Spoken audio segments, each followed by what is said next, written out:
Please take your seats. The program is about to begin. Please, the director of the Kennedy Political Union, Aiden Skids. Thank you. Good afternoon, everyone. Hello, my name is Aiden Skids, and I'm the director of the Kennedy Political Union at American University. Today, I have the honor of introducing this afternoon's event, A View from the Top, a conversation with Jeff Zients, the current White House Chief of Staff for President Biden. Before introducing our guest speaker, I'd like to thank all the university partners that helped make this event possible, including the Zients Institute of Policy and Politics, the School of Public Affairs, and the Kogod School of Business. Without the support of these partners, programs like this simply would not happen. We're grateful for the opportunity to engage in this conversation today. Let's give them all a warm round of applause.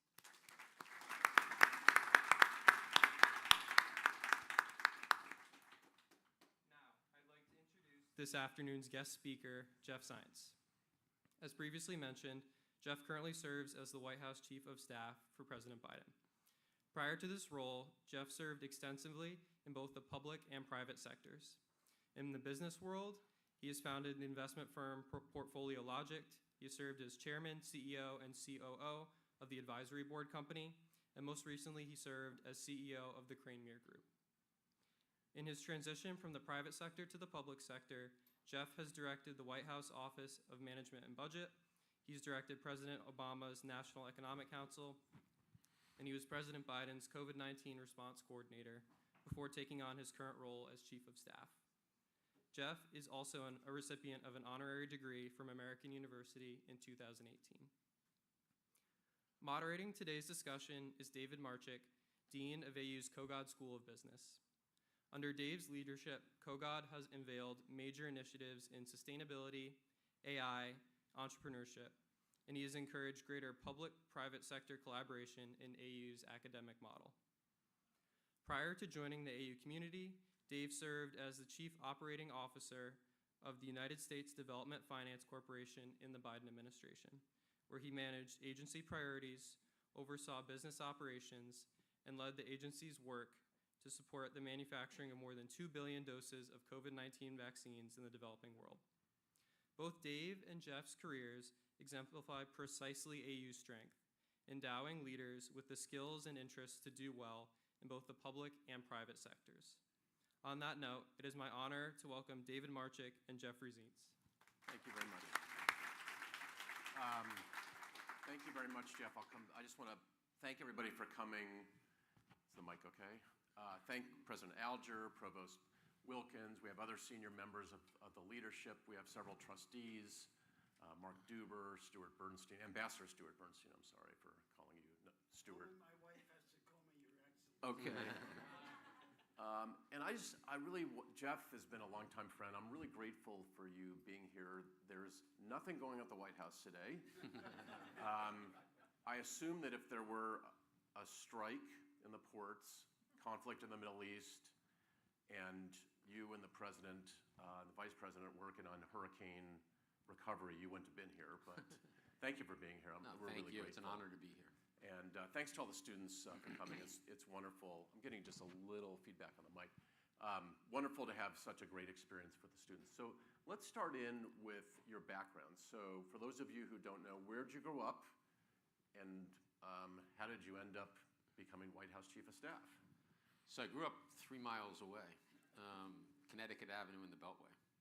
I used to study, I don't know if it was legal or illegal, but I used to study in the AU library when I attended high school. Just this morning, tried to come to the track to run. Little did I know that was under construction. So I'm now a neighbor. I live just a couple blocks away. But I grew up around here. I was always interested in business growing up, newspaper routes, baseball card collections that I would then turn around and sell. Lawn businesses and all the rest. I ended up going from here to Duke, where I was, of all things, a political science major. I didn't think that was ever going to come in handy, but lo and behold, it did. Was at Duke for that 4-year period of time and took as many classes as I could in the equivalent business school, Fuqua. So as an undergrad, you were allowed to take 5 classes at Fuqua. You couldn't major in business, but you could take 5 classes. So I maxed out there. In my senior year, I stumbled upon this thing called management consulting. I had no idea what it was, and I was lucky enough to get a job at a place called Bain & Company in Boston, and did a couple of years at Bain, really enjoyed it. But unlike most of my classmates, I did not apply to business school and go on to business school. For some reason, I decided I wanted to try some entrepreneurial things. I quickly, almost in record time, went 0 for 2 in entrepreneurial venture. So I was like 23, 24 years old. Hey, Tom. I was 0 for 2, so I figured time to come home. Came back to D.C. So I've lived in D.C. all but 6 years of my life, 7 years of my life. And I rejoined a consulting firm and then got a really lucky break. I got an offer to join a great entrepreneur and a great person named David Bradley, who 10 years earlier had started a company that's now become 3 different companies, the advisory board, the corporate executive board, and the education advisory board. David had done the heavy lifting of figuring out a business formula. That's hard, really hard. And I was lucky enough to come on board to help stamp that out, which is also hard. Execution and getting stuff done and growing companies and hiring people and managing teams, hard. But David had done the heavy lifting. I was through that good fortune. By the time I was 35 years old, I'd been the CEO and chairman of 2 public companies. And I guess I graduated. I decided to move on and try something different. I was playing around with some business things, baseball, which Dave might want to talk about at some point. And that was going well. And when I was in my early 40s, I got a call from Mark Warner. People know who Mark Warner is? Can I just interrupt there? Because I want to ask you something. Because you gave me advice when I left the Carlyle Group to basically change and take a year. Yes. So why would anybody, first of all, it's unusual to be CEO of a publicly traded company at 35, but why would you leave a job as CEO at 35 and have no parachute and just say, I'm going to do something different? I'm not saying it was rational. But I think, I just have been very lucky. I've been doing it for 12, 13 years. There were good people to take over, people who would do an even better job. And I figured it would be an opportunity to try something new. So that's when I started investing in businesses. I think probably what might seem like the biggest crazy thing was I got a call as my new businesses were sort of ramping up from Warner. Right. Who had just been the very successful governor of Virginia. And he was a business person before that, which is how I knew him. And he applied a lot of his business learnings and experience to operating the state of Virginia. President Obama, when he was campaigning, said, I'm going to create a chief performance officer for the U.S. government because government's too slow, too bureaucratic, and we can improve the performance by bringing in business best practices. And that was my first job. Warner said, I just got a call from the White House personnel office. They're looking for a business person to come in. Just for kicks, I gave him your name. I doubt you'll ever hear from them. And really, he said, really to mess with, he likes my wife, Mary, much more than he likes me, really to mess with Mary and hopefully get you out of the house. I gave him your name. And then 2 weeks later, President Obama announced that I was coming on one of those no longer existing radio, Saturday morning radio talks that used to happen every week, which no longer happen. And lo and behold, I was in government with a goal to try it for 18 months. We can pick up on that later. And it's rare for someone to do as well in the private sector and in government. It's many different skill sets. I mean, government is very process-oriented. It's more collaborative. So what skills did you learn from business and being an entrepreneur that you've successfully applied in government? And what skills did you learn in business that are not effective in government? Well, look, I think we need more business people in government. I think that'd be a very good thing. But it's not all business people. There was a famous CEO who's no longer with us named Jack Welch. Have people heard of Jack Welch?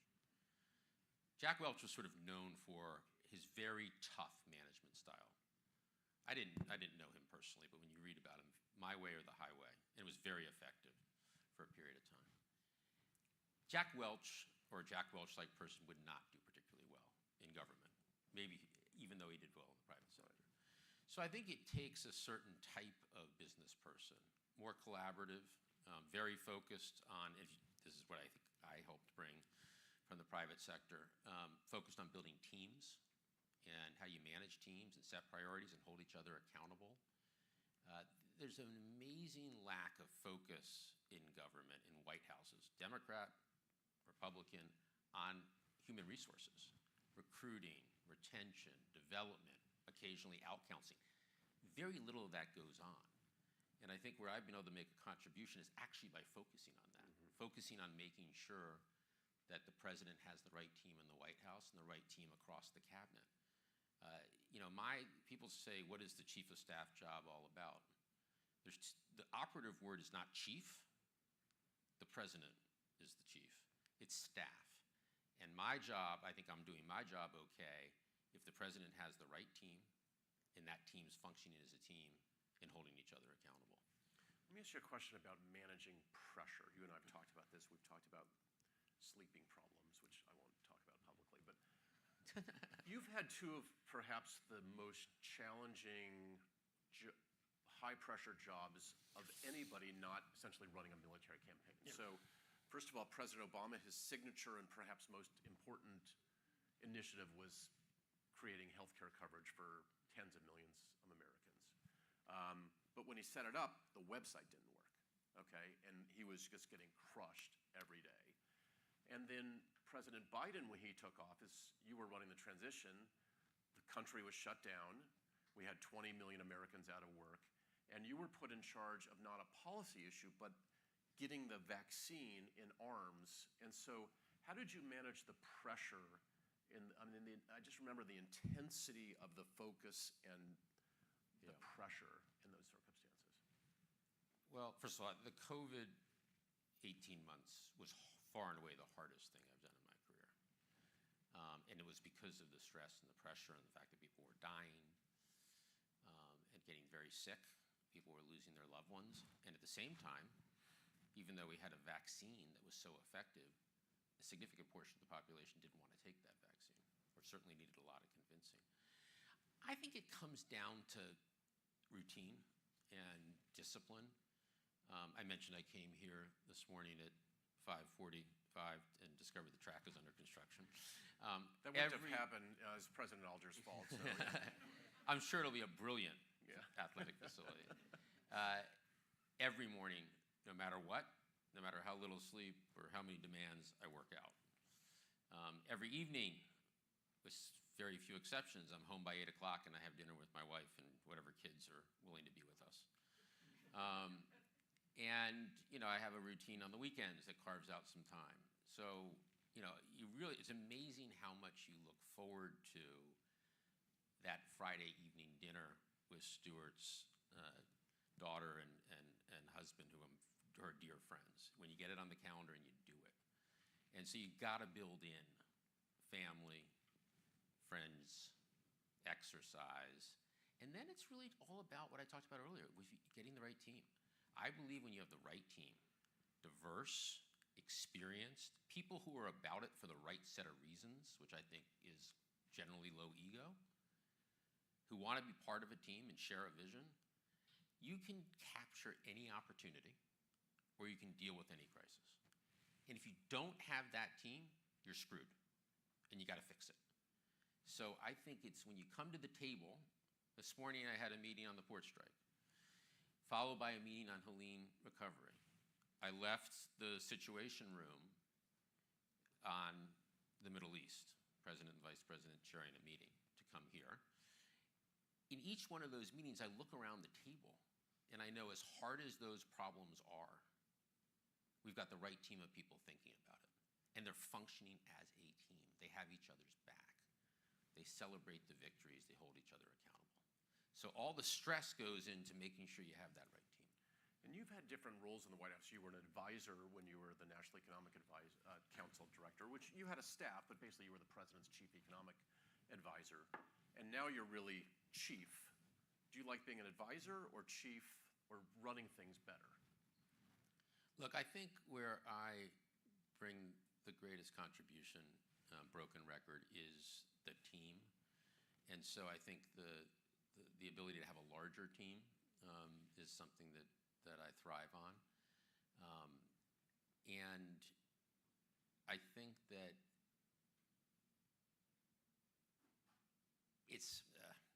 I think that any job in the White House is an incredible privilege, right? And I think that's what makes government service so special, is you can be around a table and occasionally, virtually or literally around a table, occasionally make a small contribution to something that matters to millions of people's lives, tens of millions of people's lives. So I think if you have the opportunity to walk into the Treasury Department, the State Department, the Veterans Affairs Department, the White House compound, and serve in any capacity, that's what makes it extraordinary.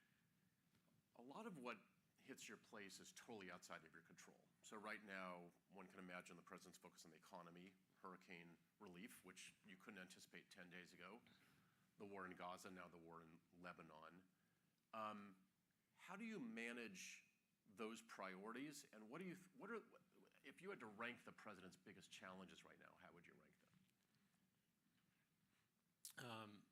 I think the biggest challenges right now are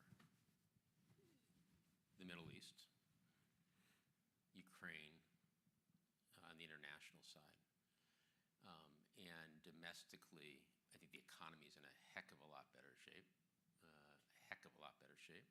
But, we still have challenges there, making sure that working class and middle class people get their fair share. Prices are still too high in certain areas, particularly housing. We have a fundamental supply and demand imbalance in housing that we've got to fix. And then the priority also is the president's had this historic legislative record. I mean, what the president's gotten done in these 3.5 years, this first term, is more than most presidents would get done in 2 terms. But passing the legislation is really just the beginning. In business, it's the equivalent of the strategic plan. It's important. It's like table stakes, a strategic plan. But if you differentiate companies that make it and do really well versus those who don't do very well, it's rarely about the strategic plan. It's about implementation and execution, which is really hard. It's hard in any setting. It's particularly hard in the federal government. And I think that so many people come into government with thinking through, this is different how you came in, thinking through, how do I get my signature policy signed into legislation? And how can I be part of that signing ceremony in the Oval Office, where everyone's crowding into the photo? And if you're really, really lucky, you get one of the 6 pens that the president used to sign the bill. That is the beginning, not the end. And a lot of political folks don't come into government doing what you did, which is run an agency so effectively and make a huge difference through your implementation, your execution, your leadership. We need to do a better job at implementing and executing. So when coming back to your question, the president's very focused on, yes, it's a huge deal that we've gotten all this historic legislation, but we have to implement it and execute it to make a difference in people's lives. So he's holding the team very accountable to execution. One last thing on that. You mentioned the website. The Affordable Care Act was a huge piece of legislation. It took 14 months to get done and almost didn't get done. Look at what it's done for people's lives now. Tens of millions of people have health insurance who wouldn't have it. Pre-existing conditions are covered. That bill, when it was signed, then Vice President Biden was caught on a hot mic characterizing that bill. Does anyone remember what he said? Tom, what did he say? I can't say it in public company, but the big effing deal. Yes. Tom was on the Hill making sure this got done. It was a that big effing deal almost fell apart, and we wouldn't have any of these benefits today because of a lousy website. So think about that. That highlights the importance of execution, implementation, leadership, operations in government, and is why we need more business people, more private sector people to come in and help out. You mentioned the president's legislative success, and he went through a very difficult period, ultimately made the decision not to run. Love to ask you about that. But what do you, and now he's got, I guess, 3 months to go or so. what do you think historians will write about in terms of his greatest legacy? It's a good question. If I had to boil it down to three things, I think he not only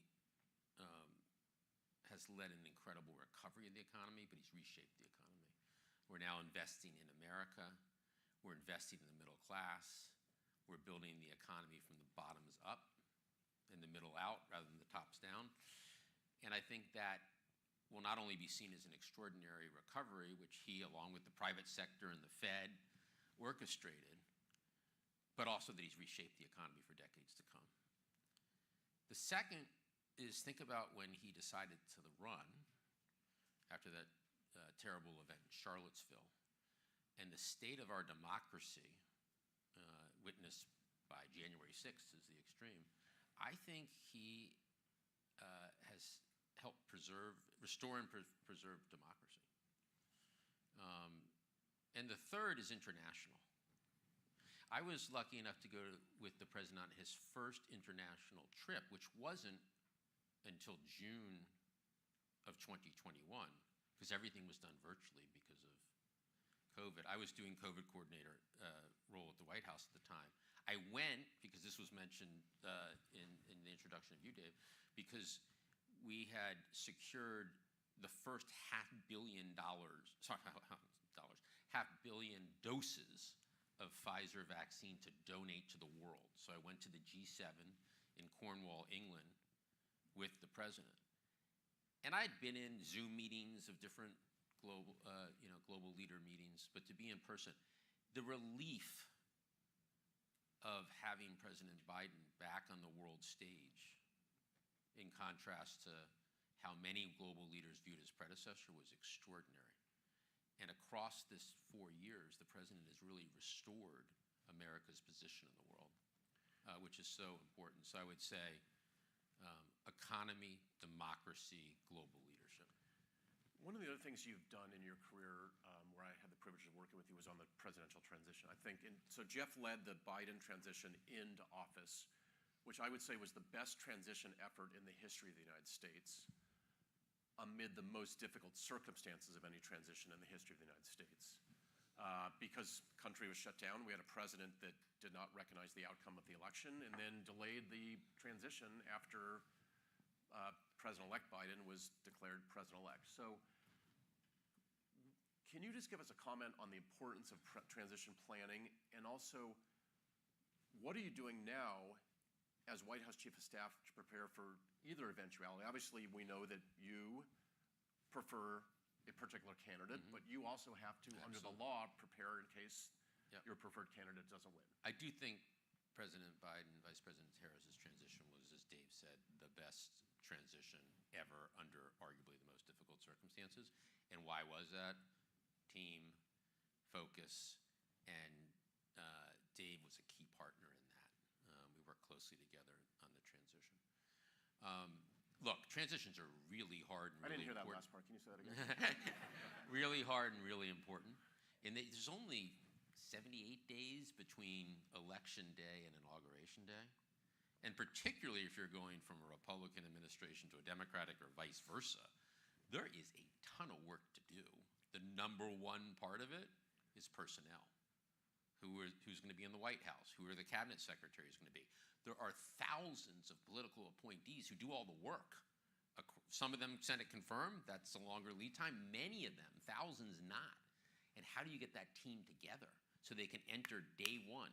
Why is it so important to enter day one? A, it's a big, important government to run, right? But also that first 100 days is where a lot of work gets done, a lot of legislative work and other work. You have to hit the ground running. And it's personnel, as we just talked about, putting the team together, which is a huge recruiting operation. It's figuring out policy priorities. So what's the 100-day plan? What are the policy priorities? And then you're walking in with a responsibility, as we talked about, to operate efficiently and effectively a massive organization called the federal government. So you need people landing shortly after the election at these agencies to understand what's going on, interacting with career staff and outgoing political folks to get a sense of what are the priorities, what are the vulnerabilities, what are the risks. So by the time within a week after the election, we had a 1,000-person transition organization. And by all metrics, it did incredibly well. But it still feels like not enough, given the scale of the challenge. We have, thanks to some legislation that Senator Kaufman, who was former chief of staff to President Biden back in the 80s, Senator Biden back in the 80s, he put together legislation when he was a senator, Kaufman did, that governs transitions. And we have a responsibility, a very good responsibility, to do as much as we can to get ready for any candidate who wins, Republican or Democrat or someone else. And so we're doing that work to make sure that we're ready to accept their landing teams at the agencies, that we have briefing books that are nonpartisan so that people can get up to speed quickly on the opportunities and the risk and the vulnerabilities. So there's a bunch of work going on right now, and we want to make sure that work is done at an A+ standard. Okay. So you have a short period of time left. At one point when you were in the private sector, you thought about buying the Nationals. When you leave government, are you going to buy a baseball team, or what comes next? So what was interesting about the Nationals was baseball to some extent, but a startup. I grew up in D.C., as we talked about. There was no baseball team. I drove to Baltimore, so the old Memorial Stadium, which was a solid hour and 15 minutes. You like the O's too, but yeah, I like the O's too. Yeah. They're a good team.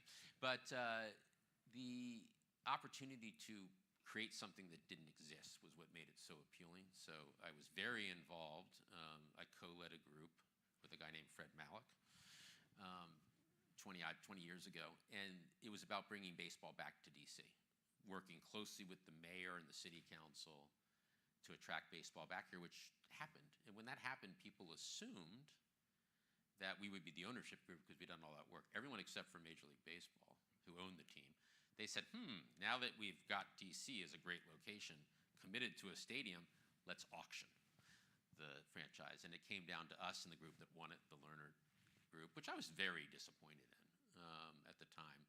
But I remember my mom saying to me something that has always sort of sat sort of well, but not well with me, which is everything happens for a reason, which when you're sort of a control freak like me, you're like, no, that's not true. But I don't think I'd be sitting here today talking about this extraordinary privilege I've been to be part of the government if I'd won that team. I doubt that would have happened. So maybe my mom was right after all. So I don't think baseball's in the future because there's no startup opportunity to bring baseball back to D.C. Last time when I left the Obama administration, I thought even bigger, which is growing up here, there was no good bagel in D.C. Yes. So what did I do? I do what any nerd does. I had a small team of people trying to figure out business opportunities, but I said as a fun project, let's go around the country and figure out what are the coolest delis, what are the coolest bagels. They took photos, brought back menus, put together a business plan, and then it was sort of like, okay, now what do we do? Because what were we missing? An entrepreneur. And then I lucked out and found a guy who grew up around here named Andrew Dana, who had left a good business job to start a pizza shop and always wanted to do a bagel shop. And lo and behold, he's created this incredible business called Call Your Mother. And I always say, well, I gave you the business plan. He's like, you want me to show you that business plan? It has absolutely nothing to do with what we do here. But he's done an extraordinary job. So maybe there's another bagel shop or something. I had a bagel from there on Saturday. It was good. Really good. Okay. How was it? It was fantastic. Excellent. I brought a gluten-free one for my wife, too, which was those are pretty good. All right, my last question, then we have a few student questions, is you have had this extraordinary career. We have a number of students who are studying business, public affairs. We have a great public affairs school, thanks to Vicki Wilkins. What's your advice for them on pursuing a career that gives them the flexibility to go in and out of government and develop the skills that you developed? Sometimes people ask me, what's the better sequence? Government first, then business? Or I don't think there's a correct answer to that. I think, one of the more macro pieces of advice I'd give all of you is you all are stars. You wouldn't be here if you weren't, and you've done incredibly well in every step of your education and your life and your professional exposure. The only downside of that is it can make you a little risk averse. Like, oh, geez, I can't screw up now. So I've got to do the next thing that people generally do in that progression. And I think that might be totally right answer. But I think when really talented, committed, bright people take some risk, life rewards smart people taking risk disproportionately. So I don't want you to become risk averse, ironically, because you've done so well. And therefore, I think, capture the opportunity, even if it feels risky or uncomfortable. I'm not saying do silly things. Don't jump off a building without a bungee cord, right? Have the bungee cord attached, right? But take some risk, because you know what? It might actually work out. But even if it doesn't, you've learned a ton, and you'll apply it to the next thing, and you will find the next thing.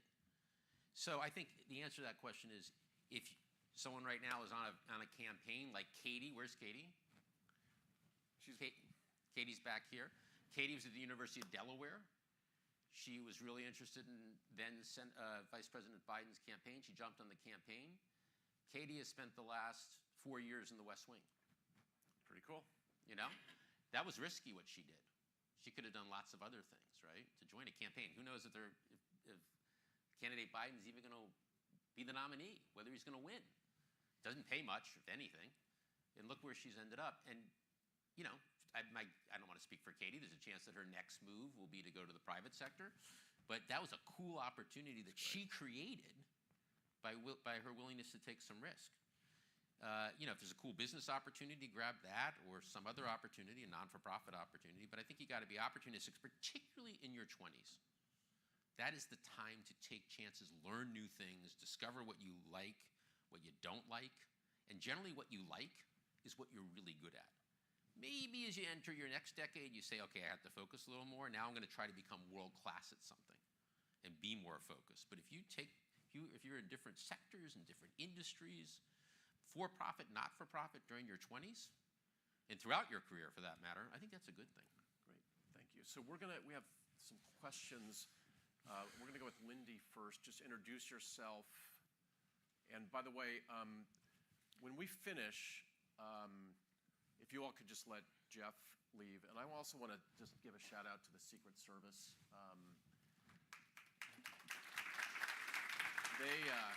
Brian, I think that's the first time you've ever gotten a round of applause. Yeah. They do an extraordinary job. People say job. much worse things about you. They put their life on the line for other people. They do. And thank you for what you do. It is an extraordinary organization. You find organizations that have that flywheel going of really extraordinary people about it for the right set of reasons, talented, come together. And then what happens? It builds on itself. And that is the Secret Service. So, okay, great. Just introduce yourself. I'm Lindy Murphy. I'm a senior here studying economics. Thank you for coming to talk to us today. You talked a lot about how government could benefit from a more business-like process or more business people. But I'm wondering, you can't go in and fire half the people that work for the government and replace them with private sector people. So how do you implement that? How do you make it so business people or private sector people are incentivized to join government to make this sort of thing work better? Well, let me start by saying one of the things I didn't know before I came in to OMB as that first job, and was critical for me was, look, I'm a firm believer that joy at work, having fun, enjoying, is all about who you work with. And I was lucky enough in the private sector to work with extraordinary people. I didn't know what was going to happen when I walked into a political environment and a career environment. And I got to tell you, like in any organization, there's a tale of people who are underperformers or aren't about it for the right set of reasons or have bad attitudes. But it is pretty extraordinary, the career civil servants and what they do. And it's inspiring. And, there are no stock options. There's no big comp plan. They're doing it for reasons that are self-evident. And that was when I ended up coming in for what I thought would be 18 months and then return home, figuratively, literally. I stayed all 8 years. It was that ability to make a small contribution that matters to millions of people's lives, and it was the quality of the team. So look, I think, I don't think we need to radically change government and have mostly private sector folks, but I think we need more. And we've made it too hard. Senate confirmation's too hard. It takes too long to get a job in the federal government. We have to streamline that. The federal government is just too slow. And if it was as slow as it wouldn't survive as a company at that speed, and we have to speed it up. So one of the things we're doing right now is working on artificial intelligence. And how should the government create some guardrails around artificial intelligence so we get the benefits, but we minimize the risk? When I think about the normal regulatory process in the federal government, it takes a year, 2 years. In a year or 2 years, it's going to be completely different. It's way too slow, so you'd be generations behind. So we have to come up with a new way of doing it. And part of that is involving a lot of business folks, partnering with the private sector. So some of the answer to your question is more public-private partnerships too. Businesses working together with government. So speed, recruiting more people in, public-private partnerships, all part of levers we need to pull in order to get better and faster. And it's not just private sector people coming in, it's private sector practices coming in. Most technology projects, or too many technology projects in the federal government don't work because they're too slow and they don't have the discipline. We don't have the discipline of deciding a project's not going to work and no longer investing in it. Bringing in private sector people, but also private sector best practices, has made technology in the government much better. Just a comment, this team concept, academia is not fast either. But if you have the right team, one of the things I'm most proud of doing here is in a 6-week period last spring, we said we have to change our curriculum to infuse artificial intelligence. And we have a good team at Kogod, and we did it. So our first-year students, they're learning AI. But I think that's because this place is so entrepreneurial, right? I can imagine at a different institution, the AI curriculum would take 2 years to get approved, at which point it would be obsolete. So that's part of the entrepreneurial nature of this place. And we have a good team. Which is so cool. All right, Ash, is Ash here? Last question, okay. Hi, how are you doing? I'm a political science major here. I'm a freshman. My question is about your time spent in the Obama administration. During your tenure in the Federal Budget Office, spending increased significantly. This has contributed to an ever-growing national debt. How do you justify such high levels of spending, and do you believe this approach is sustainable in the long term? Good question. I don't think we can end on that, though. That's too serious. We'll take one more after that. So, look, we do have a fundamental challenge here, and spending has gone up across time. A lot of that is driven by Medicare and Social Security, which is driven in turn by demographics. We have an older population and people are living longer, and we have to recognize that.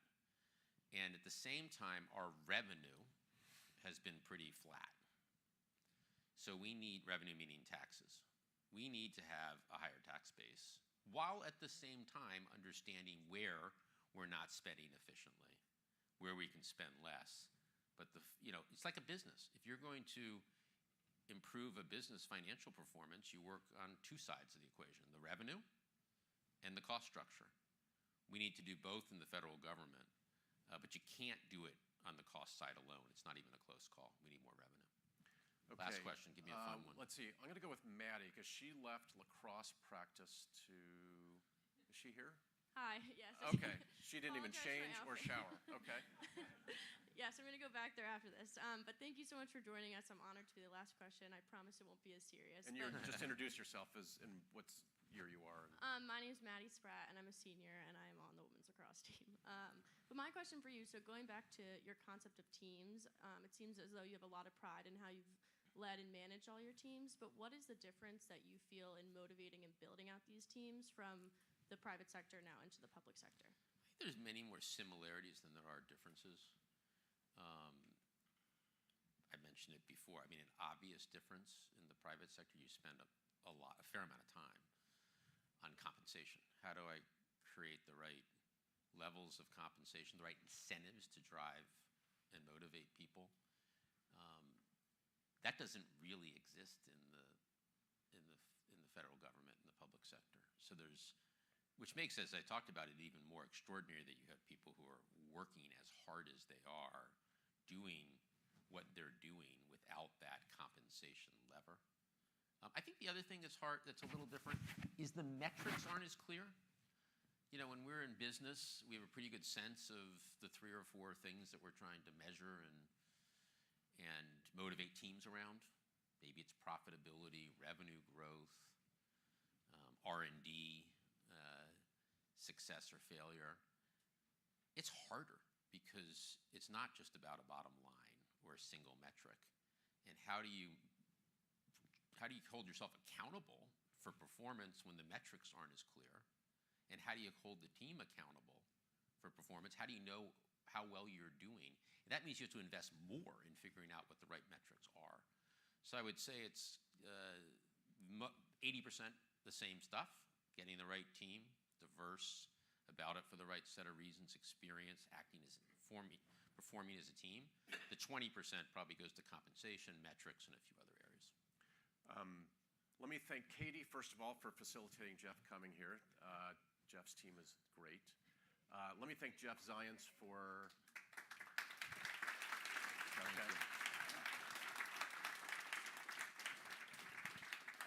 Thank you for sharing your time and wisdom here. And most importantly, is Katie there? Okay, Katie. Okay. Most importantly, thank you for your extraordinary service to our country. Let me say one last word. I was so excited to be here today. And it's for a lot of reasons, but the number one reason is when I'm with people like all of you, our future, it makes me so optimistic about our future. It's a hard world we live in. There's a lot of good things happening. There's a bunch of stuff that's not good that we have to fix. But all of you as our future leaders makes me very, very optimistic about the future of this country. So thank you. Thank you. You're awesome. Thank you. All right. Thank you, everybody. Take some risks. Yeah.